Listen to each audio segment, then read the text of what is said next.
Hey everyone, welcome. Come on in.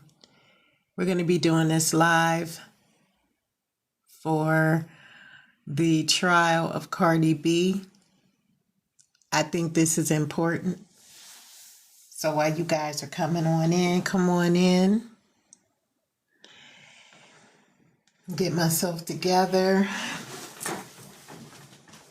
Yeah, I want to discuss this portion of the case because I want you to know that when you go to court, when you go to trial, you got to be very transparent because some of the things that you find out in this trial is going to determine who you are and what the jury is going to be told to deliberate on. You know, certain things are going to be there that you're just going to have to figure out. So it's kind of like Cardi B's word against the security guard, Ellis's word. Mrs. Ellis has been a security guard for what? So many years. I think she was a security guard for 4 years. She's young, you know what I mean? So that also puts into the headspace that she's going to act immature a little bit. You know what I mean? That's why when you go through the training to be a civil servant, you have to have an expectation, a certain way that you're going to behave, you know? And all of this is very important to the way that you're going to produce your, the way you're going to produce yourself as a civil servant.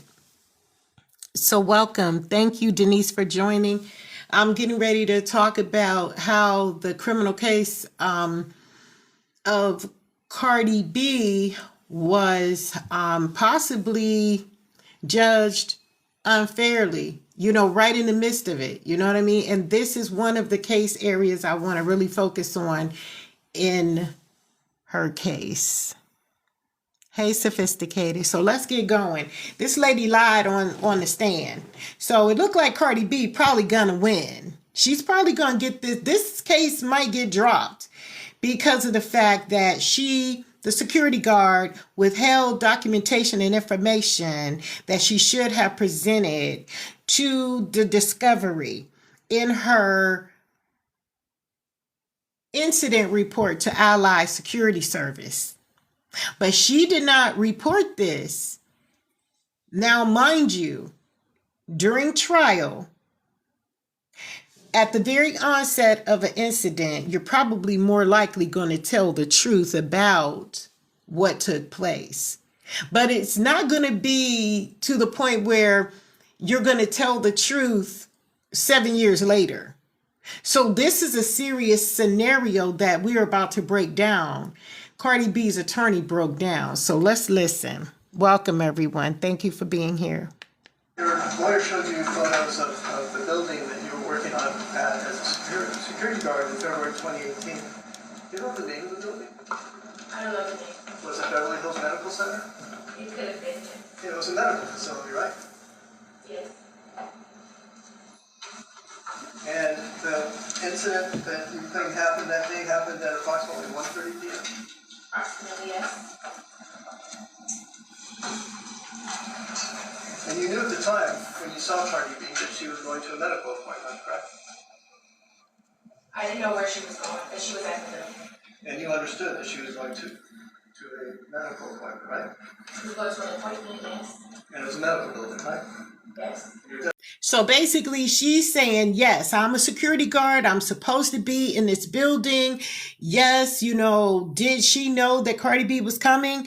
One of the things that I would have recommended as Cardi B, you know, staying in alignment and doing what you need to do in order to secure yourself from any drama that could become a, you know, criminal issue for a regular random individual that's just going into a grocery store, just common sense knowledge.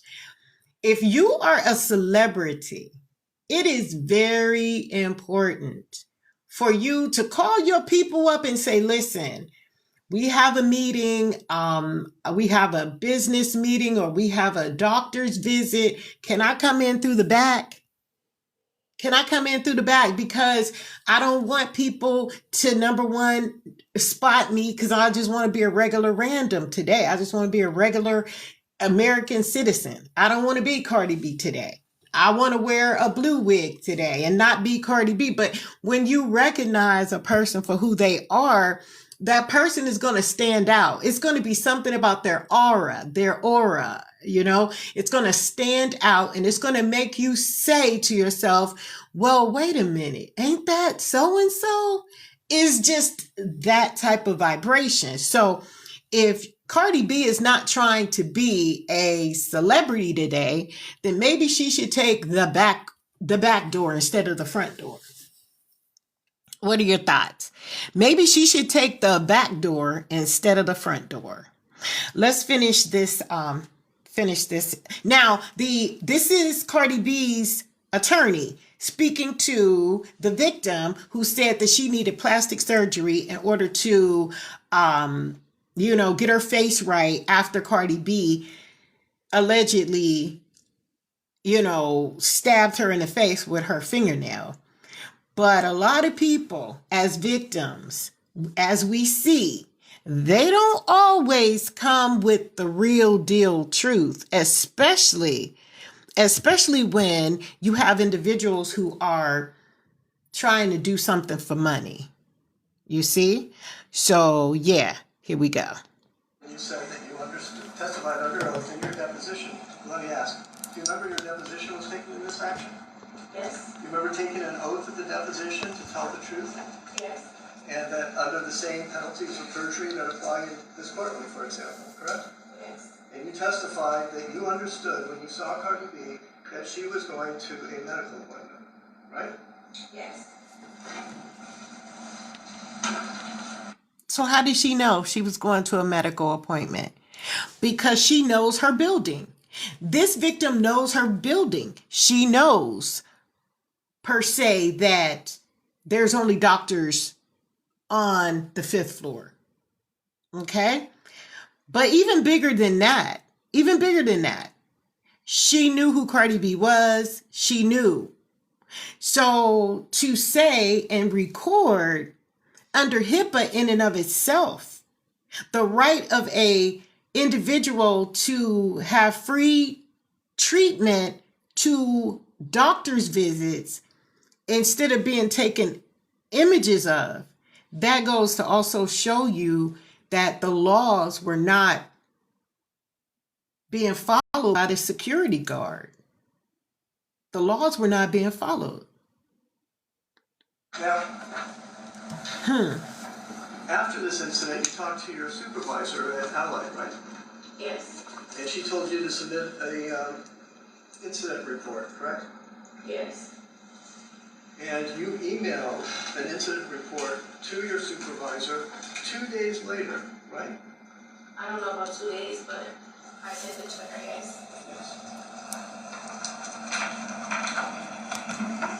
And it was by email. I'm not sure how she received it. Governor, if you may, I'd like to show the witness the incident report that she did not produce in discovery. To refresh your recollection. I would object to that based on authenticity of some of the documents. I think it's been a refresh your recollection. Over.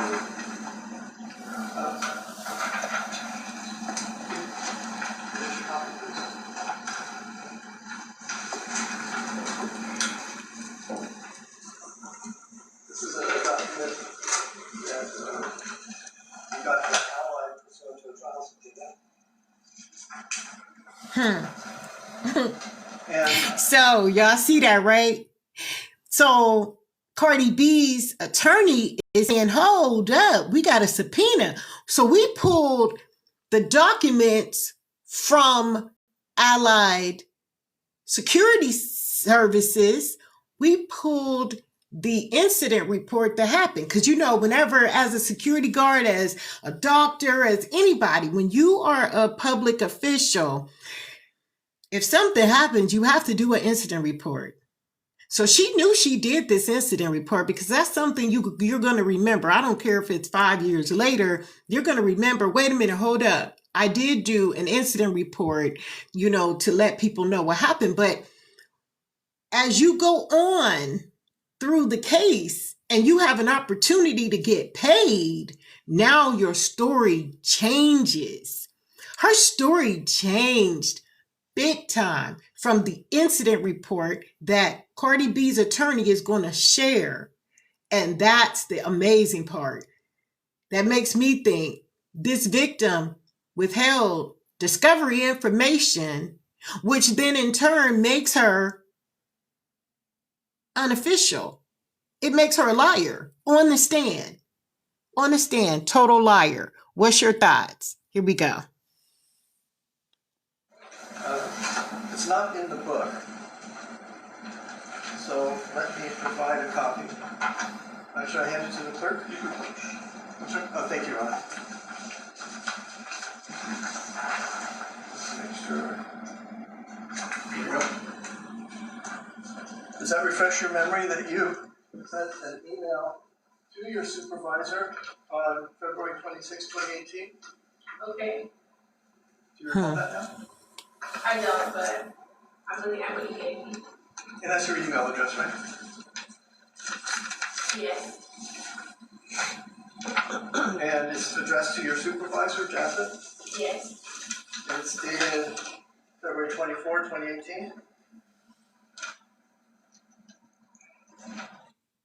Oh, I'm sorry, I apologize. It's dated February 26, 2018. And the subject is... So that is that's 3 days after the official event took place. Goddess, I'm going to get with you. I'm going to invite you. Just give me 1 second and I'm going to put you on. But do you see how she did this incident report 3 days before the incident took place? Okay, so it goes to show you that there's something there that she withheld discovery. Because why wouldn't you remember, I did an incident report with my employee or with my employer, so that's one of the documents that you would want to show in discovery, unless you're withholding information. But let's see if she says that Cardi B, stabs her in the face at this early in the game. If Cardi B stabbed her in the face this early in the game, right? Welcome everybody. Thank you guys. If Cardi B stabbed her that early in the game, she would have remembered that. That would be something that is very vital, very important, right? Let's listen. 24-18 incident report. You see that? okay. I see it, yes. Yes. Now, before we talk more about that incident report, do you remember receiving in this case discovery requests that you had to verify under oath, where people asked you questions and got documents? I'm not sure. How can you not be sure? Let's see if we can refresh your recollection.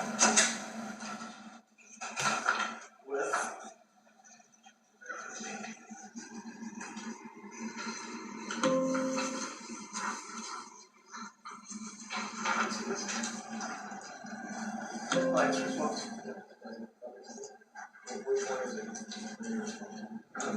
If I may, Your Honor, to explain to counsel that it's plaintiff's response and objection to defendant Cardi B's demand for production of documents, set 2.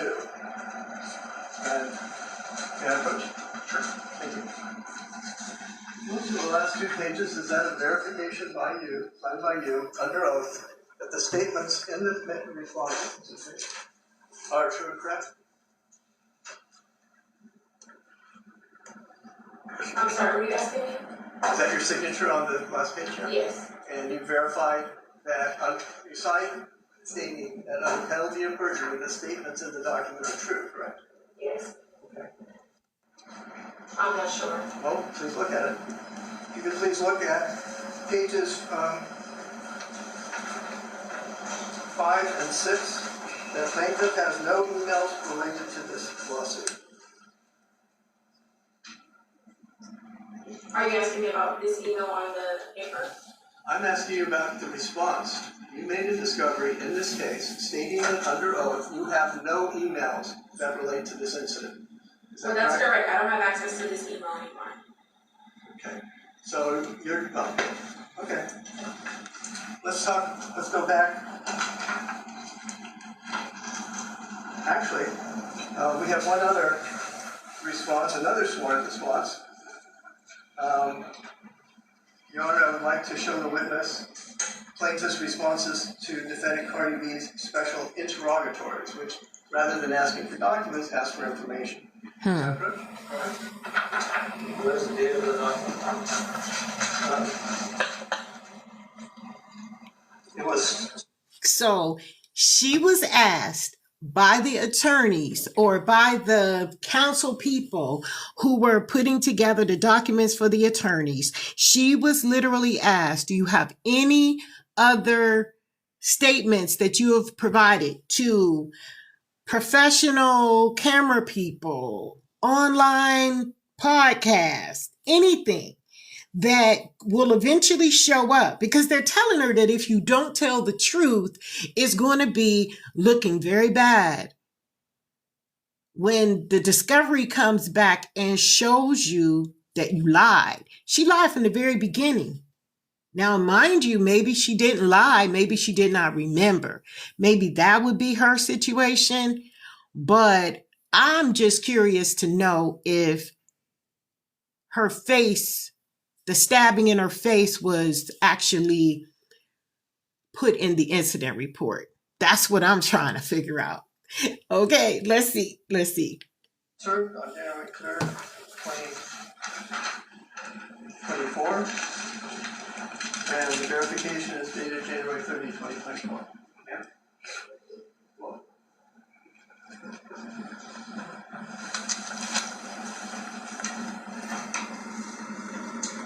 And that's your signature at the last page, verifying under oath that the statements in the document are true and correct? My signature, yes. Okay, and you understood that you were verifying under oath that the statements in that document were correct? Yes. Huh. And in that document as well, you said you had no emails related to this incident, this lawsuit, right? I'm not sure if I said that in this document, but Could you please look at pages 4 to 5? In fact, you say it 5 times. If memory serves, it's in bold.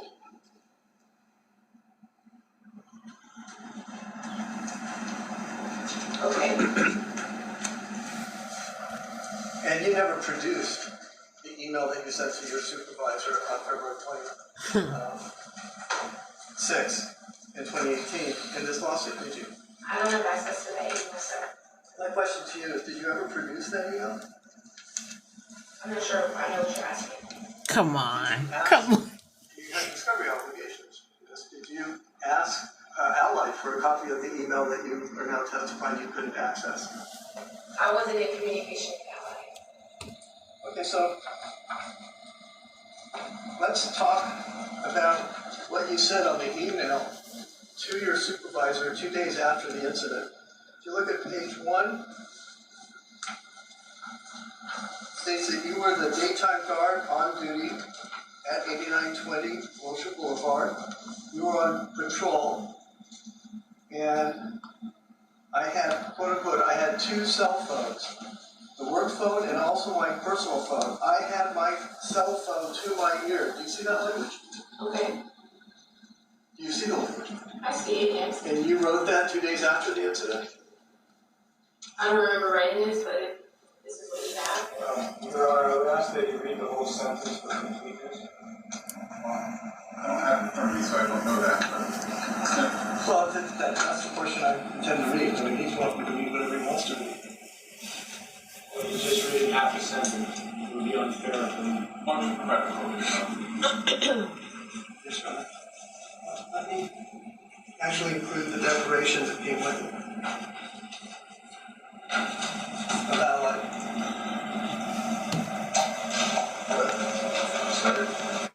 See, one thing that I don't think she would have recognized was that Allied would be subpoenaed. Because if you've never been in any trouble, you don't know this stuff. You don't know that you have to, dot all your I's and cross all your T's when you are looking at a criminal case or even being a victim in a criminal case. So this is making her look very suspicious to me. Very suspicious. Let's see. We're going to go through, and then anyone who wants to be invited on after we're done with this, we can definitely, chop it up and see what you guys feel. Here we go.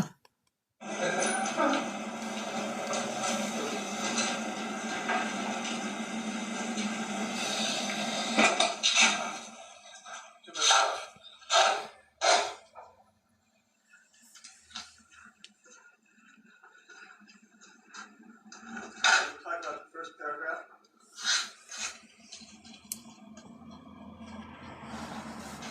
It does appear to be a narrative, so if you want to read everything in context, that would be good. Should I read it, or are you asking her to read it? No, go ahead. Okay. And just that sentence, Your Honor? Just read it. Whatever it is, make sure it's just in context. Okay, thank you. Again, the context is that you state in this that you are a daytime guard on duty at 8920 Wilshire Boulevard. Per usual, I was conducting a routine patrol of the building premises, and as part of that patrol, I checked the rooftop, all tenants levels, and parking garages. At approximately 13:30 hours, just to clarify, that is 1:30, correct? Yes. I was finishing a patrol on the 5th floor of the building. In my hand, I had 2 cell phones, the AUS work phone, and I also had my personal cell phone. I held my cell phone to my ear, checking my voicemail because my mother is recovering from cancer and is in chemotherapy, so sometimes I don't get the calls and have to check the voicemails. Do you remember that? I'm reading it with you, yes. And are you telling me you have no recollection of this 2-page email detailing the event that you sued over? I remember reading an incident report and sending it over. Well, do you recall also that you produced in this case your T-Mobile cell phone records, correct? Yes. And if I could, I believe that's something we can display because it is an exhibit. Can you share, Your Honor, may I ask if they can share the exhibit number, please? So why don't we, just to move things along, why don't we take our... See, she doesn't have any criminal background or no criminal justice background or anything like that. So who would have thought that the attorneys would produce subpoenas for the phone records? Because the phone records are going to show specifically the time that Cardi B is saying that she was making a phone call. She was making a phone call and recording something, and Cardi B is not crazy. She heard that girl say that, that's Cardi B, which was a breach of her contract with Allied Security. You're not supposed to share personal data and information with people who are affiliated with your job. This is a doctor's office, a psychiatrist, or anything like that. You're not supposed to be taking pictures and doing all that. You're not supposed to do that. And that's one thing that, as a criminal justice major, that's one thing that they need to be more accountable to, is the responsibility of what the individual who holds the title, the individual who holds the narrative of who they are to society, what their goals are, their ethics, their morals, their integrity, because that's what is on stand right now. Miss Ellis's integrity. That integrity is something. All right, guys, here we go. Afternoon break now. Ladies and gentlemen, we're going to take an afternoon break. Since we have a couple things to discuss, and I need to give the court reporter some time off, why don't we resume back at 3:15? In the meantime, please do not discuss the case with anyone, including other jurors. Don't call any opinions or do any research about the case. We will see you. So they're taking a little break right now, and then they're coming right back. But they'll be back in less than a second. Here we go. In the Ellis matter, counsel and the parties are present, as are the members of our jury. Ms. Ellis, you're on the stand, and you're reminded you're still under oath. Yes, sir. All right. You want to resume your cross exam?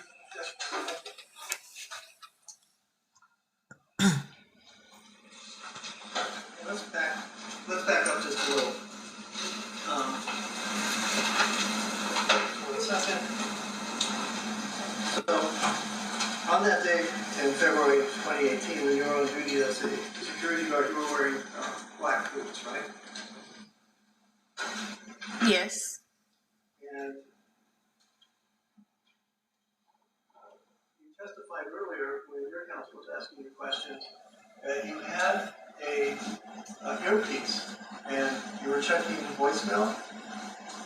Well, I thought that, I'm sorry, I mistaken. That you had an earpiece in your head when you saw Cardi B, right? Yes. And you were, then in the incident report, we saw that you wrote that you had your phone to your ear, correct? Okay. Is that correct? That's what it says on the paper, yes. Yes. And if you look at that incident report at the very top, it says from Amani Ellis, Amani Ellis at gmail.com. That's your personal email account, right? Yes.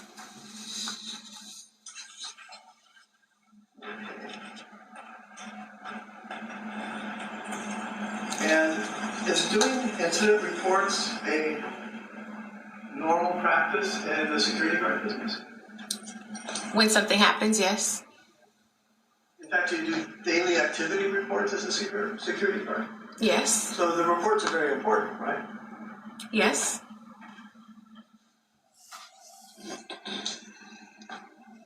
And in the incident report, when you were reporting back to your supervisor, you said that you were checking your voicemail, right? That's what the email says. The email that bears your name, right? Reporting on the incident that you have sued over. Okay. Is that correct? Yes. If we could turn in the blue book to file exhibit 200.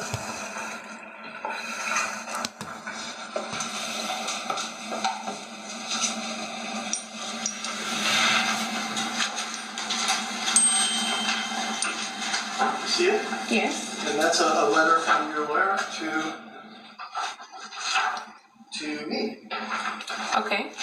Is that correct? Yes. And if you go to the page that has a lot of blacked out entries, is it correct that that is a portion of your T-Mobile invoice, including for February 24, 2018? Yes. And you see that at 1:30, you received a call, and that lasted, 22 minutes? Objection, Your Honor. The document does not say 1:30.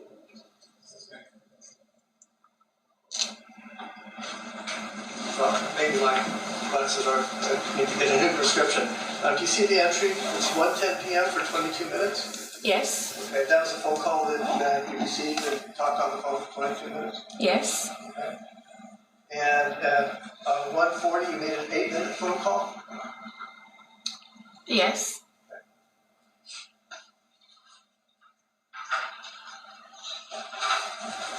And whose phone number is that?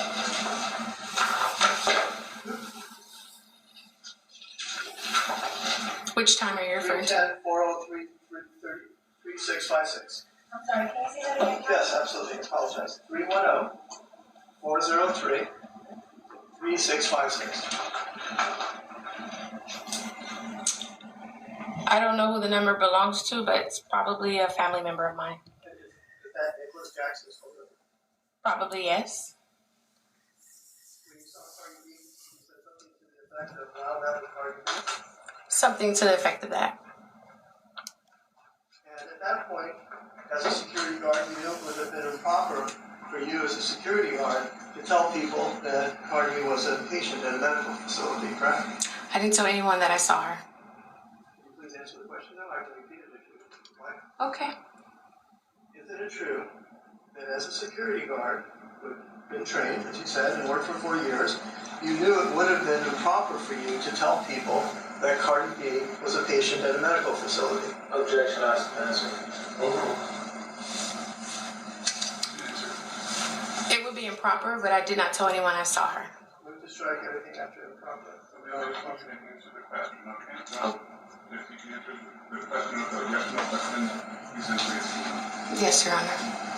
And you understood when you saw Cardi B that she thought that you were using your phone to tell people that she was at a medical facility, correct? Yes.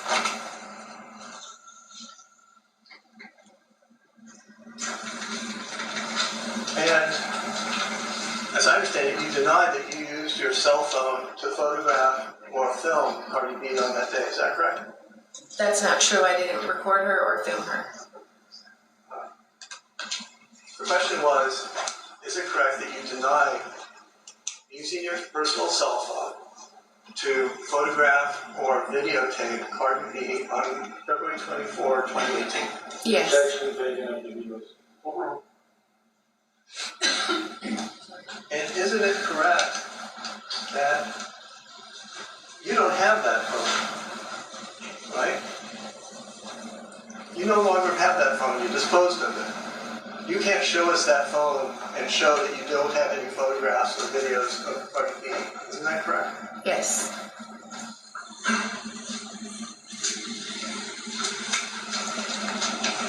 And rather than simply leaving, you stepped out of the elevator and told Cardi B to repeat what she said. Say it again. Isn't that what you did? No. Well, if you look at the incident report, The report that wasn't, the incident report that was not put in discovery before is something that Cardi B's attorney had to go find in order to show what she's about to say. That this just happened 2 days or 3 days after the actual incident. So 9 times out of 10, a person is far more precise when something just happens versus years later. So let's listen. quote, you see in the second paragraph, I stepped out of the elevator and asked her to repeat what she said to me, and so she did, angrily putting her finger in my face and yelling at me. Do you see that? I stepped out of the elevator to clarify. You told her, say that again, right? I don't remember saying say that again.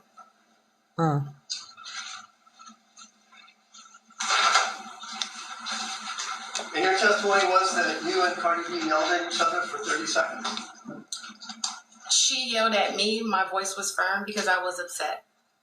Are you denying that you testified at your deposition and stated to Dr. McKenzie that you were yelling and cursing at Cardi B? I'm not denying it. I just wanted to clarify. And as you were yelling at Cardi B and people stepped out of her doctor's office, one of them stepped in between you to separate you two, isn't that correct?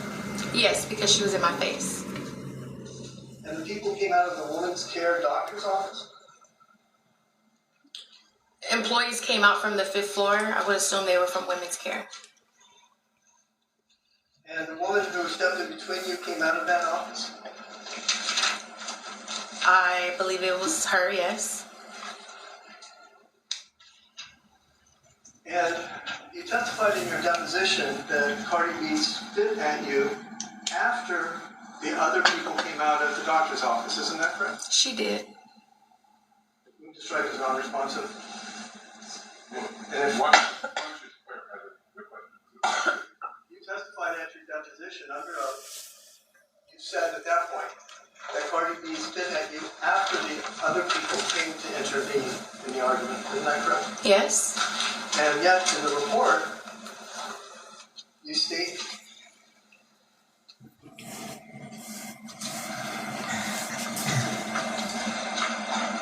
I advised Cardi B that she needed to get her finger out of my face because I had not did anything to her. She then responded by spit at me, that's how it's spelled, and as a result, I became angry and yelled out to her to leave me alone and go on about her business. A few moments later, I remember a few people coming out and trying to separate us. That's what you said in your email, correct? Correct.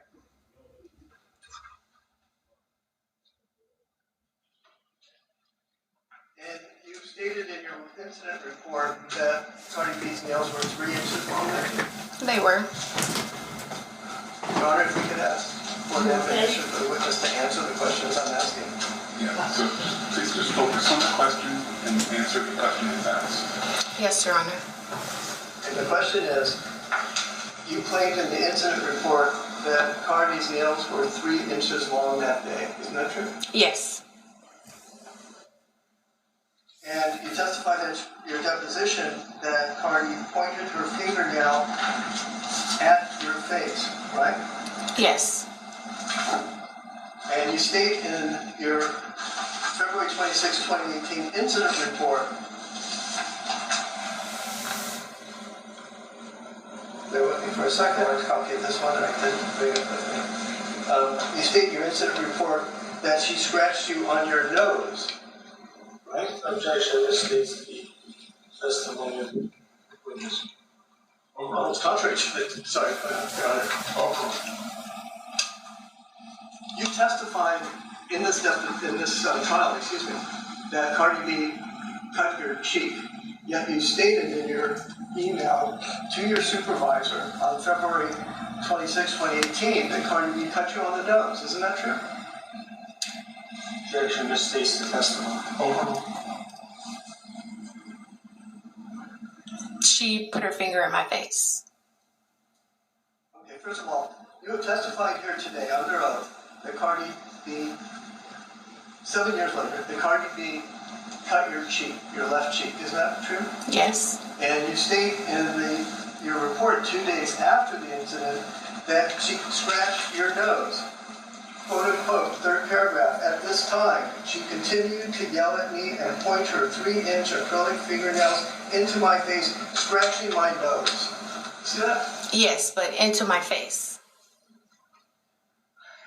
You have to strike out everything after that. Over. Motion denied. So let's take a break there. I'm about to get into the invites. Who's still here? Is anybody still here? Let me see. The first person that wanted to be invited was Moon Queen. Let me see. Are you still here? If you're still here, let me know and then we'll invite you. There was another one. Chameleon. Yes. Let me invite. Oh, I gotta. Let me see. Okay, are you still here? What's going on?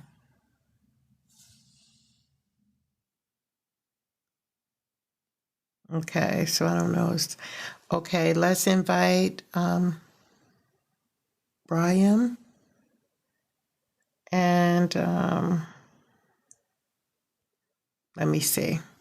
All right, so I want to get some information on how you guys are feeling about this. Do you feel that she was authentic when it came down to holding this deposition information of the incident report? What y'all feel? Let me see.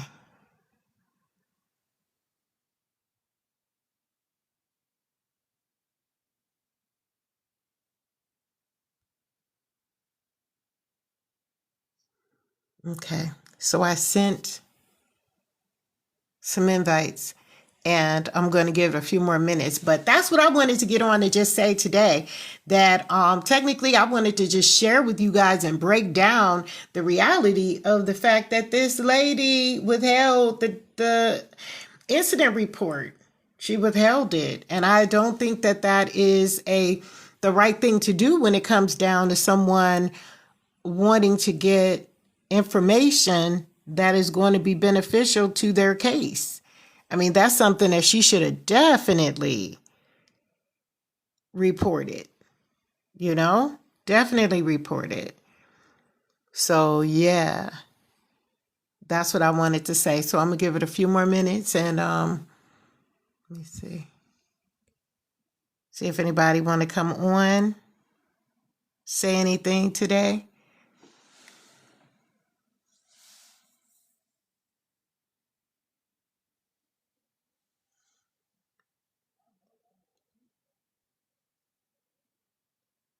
Mm-mm-mm. That's crazy. Totally crazy. Because there is no way that should have been withheld. And I know it's not a big thing. It's really not a big situation. It's not a big one. But it's enough to get people to question the behavior of why it wasn't reported in the discovery. So, all right. Thank you guys.